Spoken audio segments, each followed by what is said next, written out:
I'm here to talk to you about a nation. What on earth is this beast called a nation? Why do we have it? Why are we bothered about it? How does it concern us? I'm here to talk to you about the very land on which each of you, each of us, should I say, were born. Why is that important? In a borderless, globalized world, why on earth should we care about the land on which we are born? I'm here to talk to you about the idea of a motherland or a fatherland, if you will. Why on earth should we care about a motherland or a fatherland, as it were, at a time when we barely care about our mothers or our fathers? I'm here to talk to you about an idea that really concerns with grammar, with language, with semantics. Remember, because words are important. Words are who you are. Words are what make you. Words are what you breathe. Words travel through your blood veins. Words make you who you are. That's why a nation, I'm here to argue, is merely an adjective. What is an adjective? It is an adjective that really defines for you how you look at the world and, no, of course, how the world looks at you. A nation or nationhood is really a viewpoint. That's why what adjectives, what verbs, what nouns we use for a nation become really critical and important. I'm here to argue to you that the Indian nation state, the Indian land that you and I call home, has used the word nation incorrectly for a very long time. Also, I'm here to argue that the adjective that we have used for India has often not been entirely accurate. Why else, may I ask, have we had a Nehruvian idea of India, a Gandhian idea of India, but never yet a Patelian idea of India? I'm here to argue that perhaps the most important of them all would be a Patelian idea of India. What, you would ask, is a Patelian idea of India? A Patelian idea of India is dramatically different from a Nehruvian or a Gandhian idea of India. There were three men, and my story is about those three men. There were three men who brought us what we have and cherish today. What is that? An independent India. Three men, of course, because our civilization thinks in trinities, right? And there's a trinity, three men here too: a Gandhi, a Nehru, and a Patel. Gandhi is the sage. Gandhi is the man who rises above it all. Gandhi is a man who embraces austerity, even though it takes a fortune, famously, as it was said, to keep Gandhi poor. Gandhi is a man who really tells us that beyond the idea of independence, as you know, on the streets of your country, there is an idea of independence that starts with your very soul. Then there is Nehru. Nehru is the romantic idealist. Nehru is the one that teaches you that there is a fragrance to the word independence. Nehru is the one that teaches you aesthetics. Nehru is the one that teaches you you must be defined not only for the words you speak, but also the clothes you wear. Nehru is the one that teaches you that there is a red rose for every hurt and wound and drop of blood that falls on the streets in your fight for independence. But beyond these two people, there is a third person. And that third person is a man called Sardar Vallabhbhai Patel. And he too has an idea of India. Because really, as you must know, there isn't one idea of India. There are, in fact, ideas of India. There are ideas that spring from every corner of this country that coalesce into a multitude of dreams, but coming together unitedly into one civilization. We cannot deny that there isn't one idea of India. There are, in fact, ideas of India. And the greatest tyranny, if I may put to you, the greatest injustice is done when somebody demands that there must be one idea of India, that there must be one unique idea of India told to us by our elites, given to us by our rulers, and we must follow that one idea of India. And the greatest dissent that can ever be done in this country is the dissent against this one idea of India. The greatest dissent is to say there is not one idea of India, there are ideas of India. And leading that dissent, if I may say so, is Sardar Vallabhbhai Patel. Sardar Vallabhbhai Patel has a Patelian idea of India. What is the Patelian idea of India? It is not an idea full of the moral sagaciousness of Gandhi. It is not an idea full of the romantic adventurism of Nehru.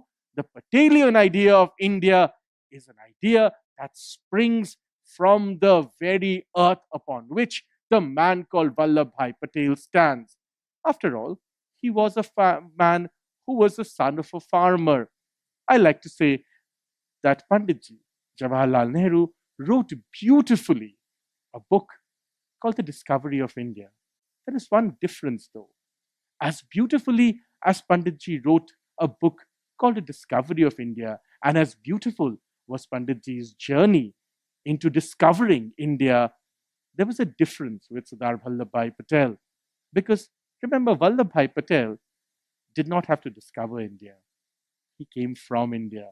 There was no discovery required. He came from its very earth.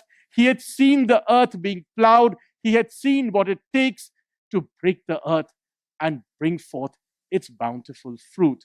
Sardar Patel, therefore, had a Patelian idea of India. The Patelian idea of India is the pragmatic idea of India. The Patelian idea of India is the idea of India that sees India for what it is and not for what it could be, not for what it ought to be, not for what it is dreamt, not for what it is imagined. The Patelian idea of India actually faces with great courage and determination the idea that happens in the streets, in the gullies, in the mohallas, in every embankment and every railroad in India. The Patelian idea of India faces India straight, its eyes facing the country directly, one on one, and takes the country warts and all. The Patelian idea of India is unafraid of India as it exists today. The Patelian idea of India does not wait for tomorrow. The Patelian idea of India is not concerned about yesterday. The Patelian idea of India, as our great scriptures have always taught us, is concerned only about one thing: the present moment. The Patelian idea of India is here. The Patelian idea of India is now. The Patelian idea of India actually is fighting the battle here now.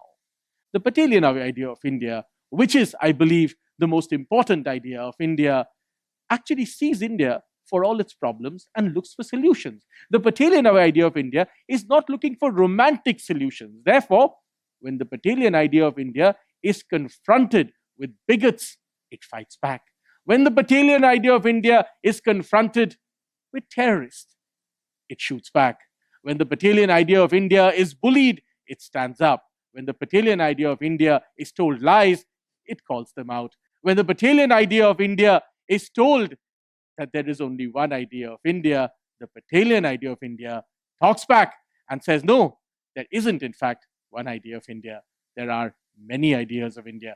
It is the Patelian idea of India that warned India about all the troubles that finally came. It is the Patelian idea of India which said that there would be trouble from China, and lo behold, there was. It was the Patelian idea of India that warned Panditji Jawaharlal Nehru, that is, that while he was correct, Panditji was correct, in really worrying about fascist imperialism, there was one imperialism he was not being able to see. It was the Patelian idea of India. In fact, a letter from Sardar Vallabhbhai Patel only weeks before he died in 1950, at the end of that year, which warned Panditji that while he was worrying about fascist imperialism, communist imperialism was equally bad. It was the Patelian idea of India which told Pandit Nehru that actually we should learn a lesson from what has happened in Tibet. We should learn a lesson from what China has done in Tibet. We should learn a lesson that, as he said in his letter, our ambassador in China at that time seems to be speaking like China's ambassador to India. What sort of a strange thing is that? And why is that happening? It was the Patelian idea of India that warned Panditji that this was not a good sign, that this would come to no good, that this was a red flag. It is, sadly for India, the Patelian idea of India which was ignored. And therefore, India has paid its consequences for not listening to the Patelian idea of India. It is the Patelian idea of India which said to both Gandhiji and Panditji and many other leaders at that time when India was getting independent, that India and Pakistan were dividing all its resources one by one. There were 55 crore rupees that India had to give from a share of bounty between the two countries to Pakistan.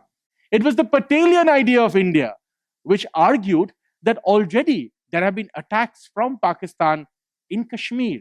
Surely this would be the right time to sit down and come to a conclusion, to argue with the Pakistani side that, look, we want to bring a solution in Kashmir.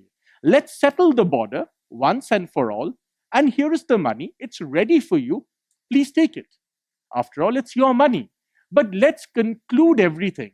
Let's not just conclude the financial transactions and leave aside all our other protracted troubles. Let's conclude everything in one go, in one summit. Once again, it is the Patelian idea which was ignored. What happened? Panditji rose his banner against this idea. Lord Mountbatten said, no, this cannot be done. And finally, Gandhiji went on a fast and said, no, unilaterally, this money has to be given to Pakistan. And the Patelian idea kept on saying from the sidelines, this is a wrong idea. You need to solve the problems of a new nation born out of bloodshed, born out of nearly 1 million people dead in riots. Today, solve it now. Do not pass on the burdens of today as debts for the future generation. Solve it today. It was the Patelian idea, once again, that was ignored. And lo and behold, India has paid the price for ignoring that Patelian idea of India. It is the Patelian idea of India that warned that India needs a far greater internal security process. It is the Patelian idea of India that asked the communists and the socialists, what sort of revolution are you really talking about? You cannot explain to me what this revolution means. It said to them, we have a new country full of hungry people. We need productivity. We need work. We need enterprise. That's the only way the country will be prosperous. We have come to freedom with Gandhian purpose. And we cannot go down the path of another revolution that you cannot even explain. It is the Patelian idea of India that stood up and said, this is a flawed idea. What we need is an India where everybody has an opportunity to earn, to make a living, to really create a new life for themselves without the yoke of colonialism. It is the Patelian idea of India that echoes today from every news studio. It is the Patelian idea of India that continues to ask in every headline, why have I been ignored for such a long time? And it is, even today, to the peril of India if we ignore the Patelian idea of India. Please remember to subscribe to us and switch on the notifications for this channel. For our other social media links, more content, and to support our work, please visit citti.net. Dhanyavad. Namaskar.